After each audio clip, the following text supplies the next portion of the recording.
आज हम देखने वाले हैं form classes structure word and determiner, है ना।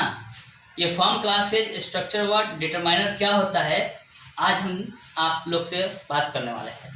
चलिए हेडिंग लिखते हैं, फॉर्म क्लासेस पहला है, उसके बाद है स्ट्रक्चर वर्ड, स्ट्रक्चर वर्ड्स, उसके बाद है डिटरमाइनर, डिटरमाइनर।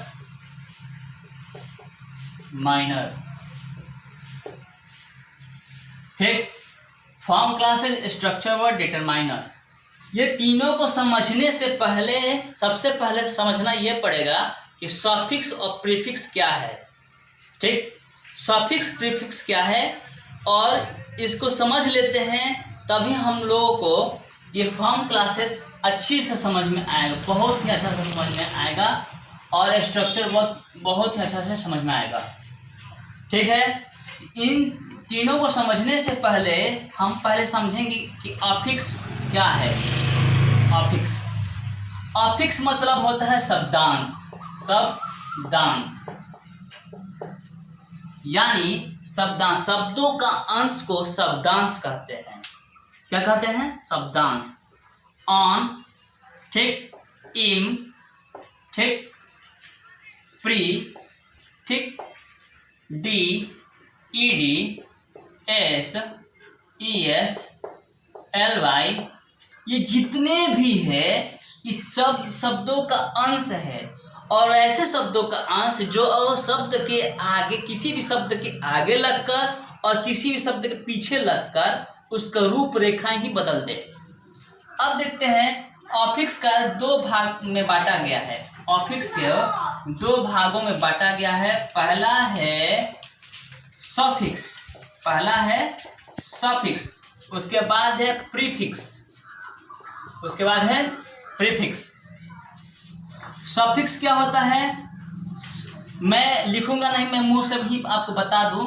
सफिक्स उसे कहते हैं कि जो वैसा शब्दांश जो शब्द के बाद में लगकर, ध्यान से समझिए, वैसा शब्दांश जो शब्द के बाद में लगकर, शब्द के जैसे वर्ड है, वर्ड्स के बाद में लगकर, के बाद में लगकर, बाद में लगकर उसका रूपरेखा ही बदल दे।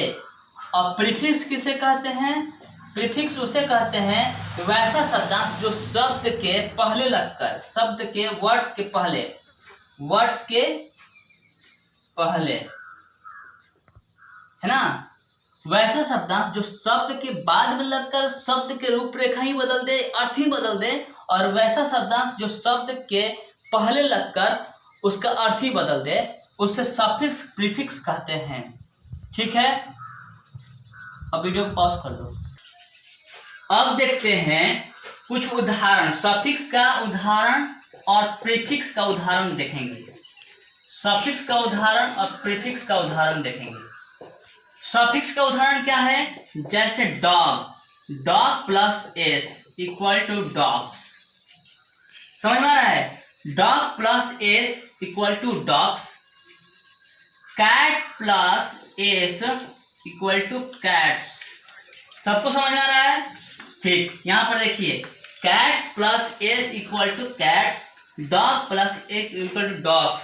समझ में आ रहा है?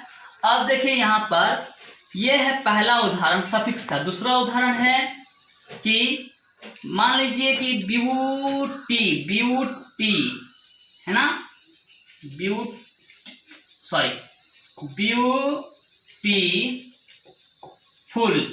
ये जो फुल लगा है ब्यूटीफुल में, ये क्या है? सफिक्स का उदाहरण है। उसके बाद आते हैं कैच, CH, कैच, कैच मतलब पकड़ना। अगर हम SES लगाते तो क्या हो जाएगा? Catches, catches. उसके बाद देखते हैं मैच, MATCH प्लस ES, अगर मैचेज क्या हो जाएगा? हमारा मिल जाएगा सफिक्स मैचेज, यानी बहुत सारा मैच। मैच में अगर एक मैच, अगर एस लगा के तो बहुत सारा मैच, ये पूरा सफिक्स का अर्थ ही बदल गया यहाँ पर। अब आते हैं प्रीफिक्स। तो प्रीफिक्स वैसा शब्दांश जो शब्द के पहले लगकर उसका शब्द का अर्थ बदलते, मैं जैसे मैं पहले ही बताया, उसको प्रीफिक्स कहते हैं। तो आपको यह जानना होगा, जैसे इम प्लस पोर्टेंट, PORTENT, पोर्टेंट, इसको क्या बोलते हैं? इम्पोर्टेंट। उसके बाद है इम्पॉसिबल, इम प्लस पॉसिबल, इम्पॉसिबल, है ना। फिर on plus wanted, on plus wanted. ये देखिए, ये जो प्रीफिक्स है ये आपका प्रीफिक्स है। प्रीफिक्स ऑन हो गया, इन हो गया, ठीक है, ये आपका प्रीफिक्स है अनवांटेड। ठीक, अब देखिए यहाँ पर प्री प्लस काउशन, तो क्या बन जाएगा आपका? प्रीकाउशन, ये जो आपका है प्रीकाउशन। अब देखिए, खुद प्रीफिक्स भी प्रीफिक्स से ही बना हुआ है। देखिए कैसे, देखिए ध्यान से, प्री प्लस फिक्स, प्रीफिक्स, ये क्या है आपका? प्रीफिक्स। समझ में आ रही है? पॉज कर दीजिए। अब हम आपको यहां तक बता दिए कि सफिक्स प्रीफिक्स क्या होता है। ऑक्सफोर्ड इंग्लिश ग्रामर के बुक में बहुत ही अच्छा से इसको दिया गया है, आप उसको जाकर उदाहरण पढ़ लीजिए, ठीक है। तब तक हम आशा करते हैं कि यह आपको समझ में आया होगा।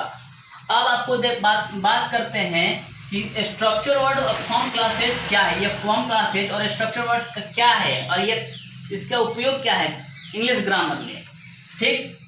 तो हम लोग इंग्लिश ग्रामर में पार्ट्स ऑफ स्पीच पढ़ते हैं। क्या पढ़ते हैं? Parts of speech, parts of speech पढ़ते हैं। क्या पढ़ते हैं? इंग्लिश ग्रामर में पार्ट्स ऑफ स्पीच पढ़ते हैं। तो पार्ट्स ऑफ स्पीच जो है वो आपका 8 है। कितने हैं? 8। नाम जान लेते हैं। Noun, pronoun, noun, pronoun, adjective, उसके बाद है वर्ब है, उसके बाद है एडवर्ब,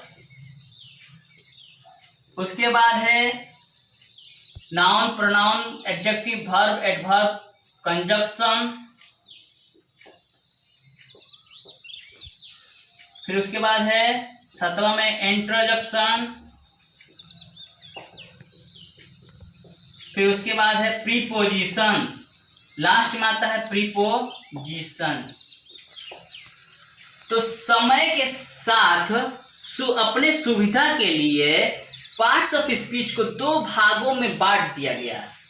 किसमें बांटा गया? तो एक तो हो गया फॉर्म क्लासेज और दूसरा हुआ स्ट्रक्चर वर्ड। फॉर्म क्लासेज बोला कि मैं उसी वर्ड को अपने साथ रखूंगा कि जो अफिक्स से प्रभावित हो। ये बोला कि जो अफिक्स के साथ जो जुड़ेगा मैं उसी को वर्ड को अपने साथ रखूंगा। और ये बोला कि जो अफिक्स के साथ नहीं जुड़ेगा मैं उसको साथ अपने को साथ रखूंगा। ये बोला कि जो अफिक्स के साथ जुड़ेगा, जो वर्ड अफिक्स के साथ जुड़ेंगे मैं अपने साथ रखूंगा। और ये बोला कि जो वर्ड अफिक्स के साथ नहीं जुड़ेगा मैं अपने साथ नहीं रखूंगा। इसके अंतर्गत ये बंटवारा हुआ। कैसे बंटवारा हुआ? देखिए, फॉर्म क्लास में जो अफिक्स के साथ जुड़ गया, अफिक्स प्लस यानी जो ऐसा वर्ड जो उनके अफिक्स का प्रभाव पड़ता हो। अफिक्स ऐसे भी समझे कि ऐसा वर्ड जिसके ऊपर अफिक्स का प्रभाव पड़े उसको फॉर्म क्लासेस कहते हैं। और ऐसा वर्ड जिसके अफिक्स के ऊपर कोई प्रभाव ना पड़े, वो अफिक्स से दूर दूर तक कोई रिश्ता ना हो, उसको स्ट्रक्चर वर्ड कहते हैं। ध्यान से समझिएगा और याद कर लीजिए, ऐसा वर्ड जो अफिक्स का प्रभाव पड़े उसको फॉर्म क्लासेस में रखा जाएगा। और ऐसा वर्ड जिसका अफिक्स का कोई प्रभाव नहीं पड़े, अफिक्स मतलब क्या? सफिक्स और प्रीफिक्स, उस पर कोई प्रभाव नहीं पड़े उसको स्ट्रक्चर वर्ड में रखा जाएगा। अफिक्स प्लस, तो कौन कौन भाई किसके ऊपर अफिक्स का प्रभाव पड़ता है? तो नाउन के ऊपर प्रभाव पड़ता है, फिर आपके आप एडजेक्टिव के ऊपर प्रभाव पड़ता है, ऐसा वर्ड जिसके ऊपर अफिक्स का प्रभाव पड़े, फिर वर्ब के ऊपर प्रभाव पड़ता है, फिर एडवर्ब के ऊपर प्रभाव पड़ता है। ये 4 वर्ड जो है इसमें से बांट लिया गया कि हाँ 4 इधर जाएंगे 4 उधर जाएंगे, ठीक है। उसके बाद इसमें जो कि अफिक्स के ऊपर प्रभाव ना पड़े, अफिक्स के ऊपर प्रभाव, ये माइनस का साइन है, जिसके अफिक्स के ऊपर प्रभाव ना पड़े, तो यहाँ पर क्या होगा, प्रोनाउन, ठीक। उसके बाद है आपका कंजक्शन, फिर इंटेरोजेक्शन,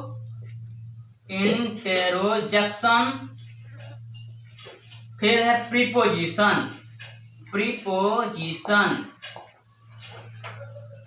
ये ऐसा वर्ड है जिनके ऊपर अफिक्स का प्रभाव नहीं पड़ता है, और ऐसा वर्ड है जिसके ऊपर अफिक्स का प्रभाव पड़ता है। एक और वर्ड मैंने लिखा था, पॉज करो।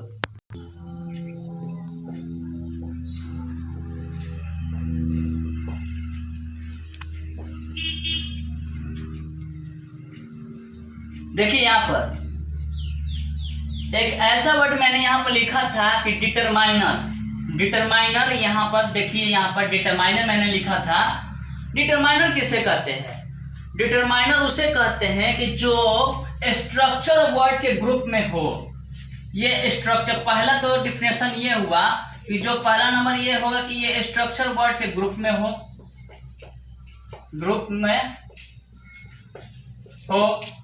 दूसरा का ये इसके अफिक्स का प्रभाव ना पड़े, अफिक्स का प्रभाव ना पड़े। और तीसरा ये है कि डिटरमाइनर उसे कहते हैं कि जो ठीक इसके बाद, वैसा शब्द ठीक इसके बाद नाउन आए, या आप ऐसे भी कह सकते हैं कि इसके पहले नाउन आए, यानी नाउन के पहले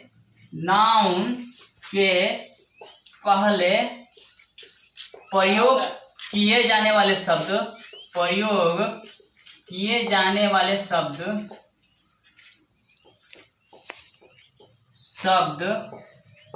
डिटरमाइनर है।